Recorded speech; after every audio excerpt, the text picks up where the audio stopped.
नमस्कार, आप देख रहे हैं बुलेट न्यूज इंडिया। हमारी हर खबर निर्भीक और निष्पक्ष होती है। गौतम बुद्ध नगर लोकसभा क्षेत्र में कई प्रत्याशी मैदान में हैं जो अपने भाग्य को आजमा रहे हैं। उसी कड़ी में हमारे साथ आज हैं नरेश नोटियाल जी। लोकसभा के महापर्व में आप भी उतरे हुए हैं। नैया कब पार होगी ये पता नहीं, और किसकी पार होगी ये भी पता नहीं। सत्ता पक्ष के यहां से डॉक्टर महेश शर्मा जी हैं जो पिछले 2 बार चुनाव जीत चुके हैं। समाजवादी पार्टी से डॉक्टर महेंद्र जी हैं और बसपा से आपको राजेंद्र जी हैं। 3 आदमी जो बस वो अच्छे पार्टी से और उचित पकड़ रखते हैं। इनके बीच में अपने आप को आप कैसे रख रहे हैं? मैं इनके बीच में ऐसा रख रहा हूं, इनके पास स्टार प्रचारक है, इनके पास पूरी सत्ता है, पूरा राजतंत्र इनका है। उसके बाद इनको आने की जरूरत क्यों पड़ी? क्यों राजनाथ जी आ रहे हैं? ये लोगों को पिछले 2-3 दिन पहले प्रतिदिन कोई ना कोई स्टार प्रचारक बीजेपी की तरफ से आ रहा है, तो कभी इनके समाजवादी पार्टी की तरफ से आ रहा है। अभी मोदी जी आपको गाजियाबाद किए हैं, गृह मंत्री का भी नोएडा में दौरा हुआ, उन्होंने भी प्रचार किया, बट कुछ कारण से वो नहीं आ सके। मौसम काफी खराब हो चुकी थी, उस समय हम भी वहां मौजूद थे। अभी कल जो है सो राजनाथ सिंह जी आ रहे हैं, तो कैसे अपने आप को आप प्रस्तुत करेंगे जब इस तरह से उनकी पूरी वर्चस्व बनी हुई है, पूरी पकड़ बनी हुई है, जनमानस तक घर घर तक वो पहुंच रहे हैं, तो अपने आप को आप घर घर तक कैसे लेके जाएंगे? मैं बस इतना कहना चाहता हूं, मौसम तो वैसे भी खराब है। गौतम बुद्ध नगर और गाजियाबाद का मौसम तो सबको दिख रहा है खराब है, और उनके खराबी का कारण मोदी जी, योगी जी नहीं है, उनका कारण खुद सांसद साहब। उन्होंने अपने कार्यकाल में ऐसा कुछ करा ही नहीं है जो वो बता सके, और उनकी कमी को छुपाने के लिए बड़े बड़े स्टार प्रचारक भी आ रहे हैं। मैं राजनाथ जी का स्वागत करता हूँ गांधी विधानसभा में, अगर वो आ रहे हैं बहुत बहुत धन्यवाद।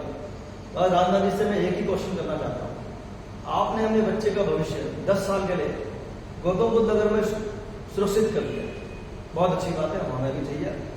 बच्चे में काबिलियत है तो वो आना भी चाहिए। पर मैं आपसे पूछना चाहता हूँ, अग्निवीर योजना जो 4 साल के लिए आ रही है, जो बच्चा पढ़ाई भी नहीं कर पाएगा और सीधा योजना में आ जाएगा और वहीं पढ़ेगा वहीं सीखेगा, उसके बाद वो बेरोजगार होकर घर आ जाएगा। आप सोचिए, अग्निवीर योजना में कौन से बच्चे आएंगे, और किस जो बच्चे पहले गांव से निकलते थे, दौड़ते थे, वो लोग आते थे, जो छोटे तबके के बच्चे थे, किसानों के बच्चे थे, वो लोग अग्निवीर में आते थे। क्या वो अब आ पाएंगे? ये तो उनको विचार करना चाहिए। उनका भी भविष्य सुरक्षित कीजिए, उसको 10 साल के लिए बढ़ाइए। क्यों इस योजना को आपने 4 साल के लिए बनाया? और क्या उन्हें भी जॉब मिलेंगे? पहले की योजनाओं में क्या होता था, 15 साल के जॉब के बाद वो आता था, उसे तब जॉब मिलते थे, सरकारी स्थानों में भी मिलते थे, प्राइवेट स्थानों में। अब आप बताइए, अगर ऐसे ही अग्निवीर आते रहे तो कहते हैं जो आपने जनरेट कर लिए हैं देश में, दे सकोगे इतनों को जॉब? क्यों आप टाटा बिरला अंबानी की तरफ झांक रहे हैं? आप दीजिए ना, लाइए इंडस्ट्री, आप इंडस्ट्रीज की बात कीजिए, आप जॉब की बात कीजिए। आप ये क्या, आप हमेशा व्यापार की बात करते हैं। कौन सी आपने सड़कें बनाई है? जो हजारों सड़कें आप गिनाते हैं, सारी सड़कें आपने पीपीपी मॉडल पे बनाई है। नितिन गडकरी जी को बहुत धन्यवाद कि उन्होंने देश के लिए इतना बड़ा योगदान दिया।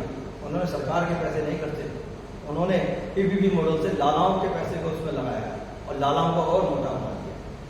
पर उनको सही में मन से मैं धन्यवाद देना चाहता हूँ। वाकई में किसी एक व्यक्ति ने अगर कार्य किया है तो नितिन गडकरी जी, खुले मन से मैं कह सकता हूँ, योगी जी और मोदी जी। बाकी को मैं यही कहूंगा, आप उनसे सीखिए, वह कैसे कार्य कर रहे हैं, उस तरह से जनमानस का कार्य कीजिए, जनता को संदेश दीजिए। आप नेता हैं, कार्य करने के लिए आए हैं, आप बिजनेसमैन नहीं हैं, आप हॉस्पिटल बनाने के लिए नहीं आए। या तो हॉस्पिटल बनाइए, छोड़ दीजिए नेतागिरी। क्यों करते हैं ये सांसद जी?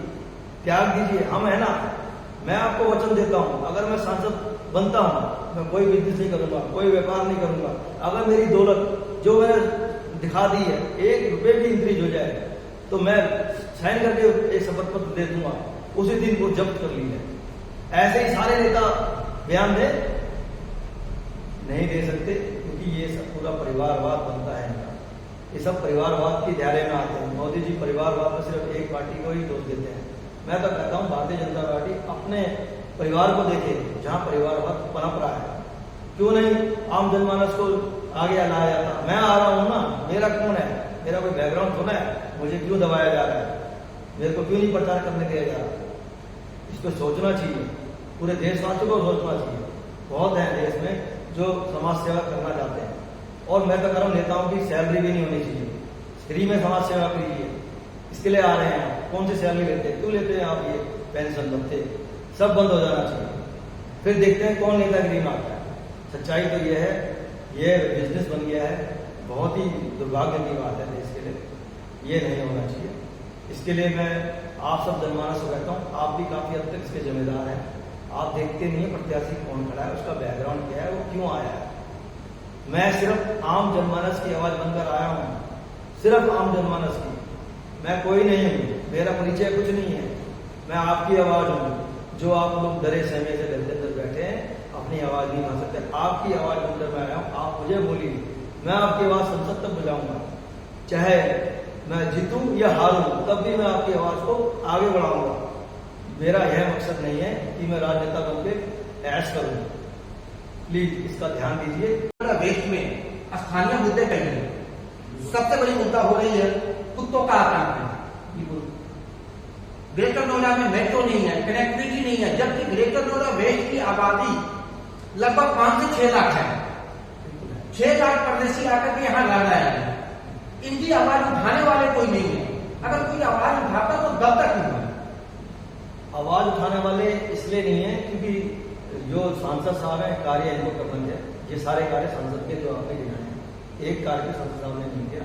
आपने हमने गिनाए नहीं, आपके मुद्दे में नहीं, इसमें लिखा हाँ, हुआ है, ये सारे सांसद के कार्य है, पूरी की पूरी लिखी हुई है, ये सारे सांसद के कार्य है।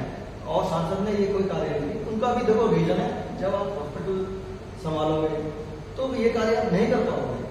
आपको समझना पड़ेगा, आप या तो हॉस्पिटल का कार्य कर लो या तो समाज का कार्य कर लो। दोनों कार्य एक साथ कोई भी नहीं कर सकता। मोदी जी, योगी जी उसके एग्जाम्पल है, और वो दिखा रहे हैं कि कैसे वो कार्य कर रहे हैं। उनके नाम से वोट आप लो, कोई दिक्कत नहीं है, हमें भी कोई आपत्ति नहीं है।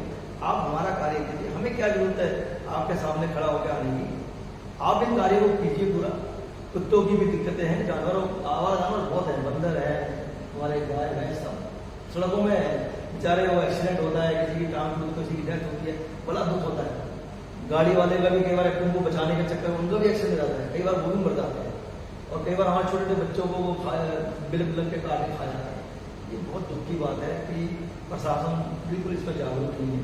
भाई जो इस तरह से काटने वाले डॉग्स हैं उनको तुरंत ले जाया जाए और उनका इलाज कराया जाए। उनको दिक्कत है तभी तो बेचारे काट रहे हैं।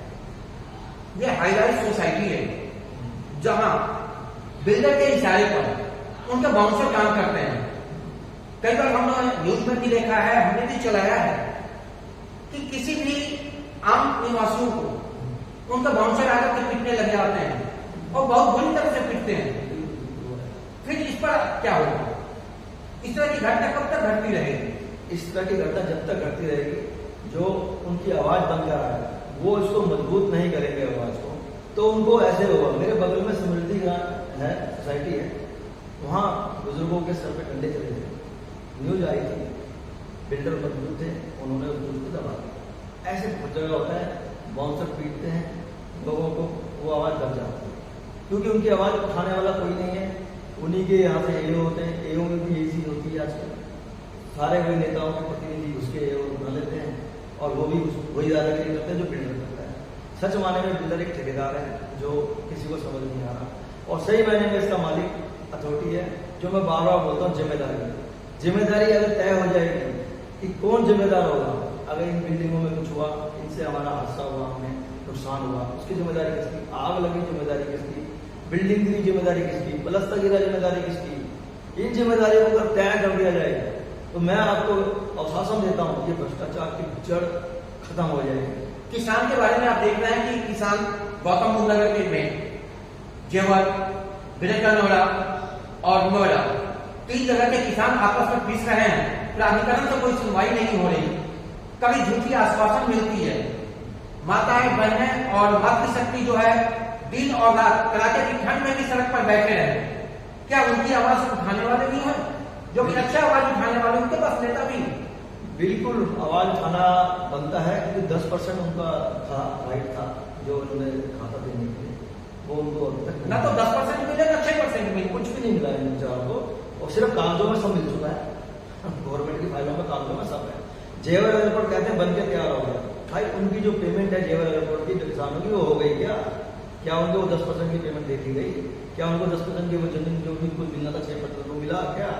किसान वो मुद्दे लेके खड़ा हो रखा है, उनके साथ भी कोई नहीं है। हम भी उन्हीं के परिवारों के अंश हैं जो यहाँ बिल्डिंगों में रह रहे हैं और उनसे रिलेटेड ही हैं। हम भी चाहते हैं कि उनकी समस्याओं का संविधान हो और वह इस तरह के धरने प्रदर्शन देश में ना करें, इससे देश की बदनामी होगी। आप जीतने के बाद आप उनकी आवाज को बुलंद करेंगे? बिल्कुल, मैं तो उनकी आवाज बुलंद करूँ। मैं तो खुद उनके साथ गया भी हूँ, छोटे धर्मों में मैं रहा हूँ। सिर्फ इसी में तो समझ में आया कि क्यों ये बेचारे ऐसे धरना देते हैं। हाँ, कई ऐसे हैं कि इनमें किसान नहीं होते, बिजनेसमैन होते हैं, वह इसकी जो धारा है वो चेंज कर देते हैं इंडोर सेटिंग करके। वह नहीं होना चाहिए। किसानों के मुद्दों को किसानों को उठाने देना चाहिए। यह मैं अपील करता हूँ सभी किसान भाइयों से, प्लीज उनसे सतर्क रहिए। जो आपके अगल बगल ऐसे नेता हैं जो आपके बीच में घुसे हुए हैं, उनसे दूर रहिए। उन्हीं की वजह से आपको आपका अधिकार नहीं मिल पा रहा है। अब लास्ट में आप जो है सो अपने पूरे मतदाताओं के लिए क्या अपील करना चाहेंगे? मैं मतदाताओं से बस ये अपील करना चाहूंगा, मैं आपकी एक आवाज बनकर आया हूं, मैं हूं कुछ नहीं, आप हूं।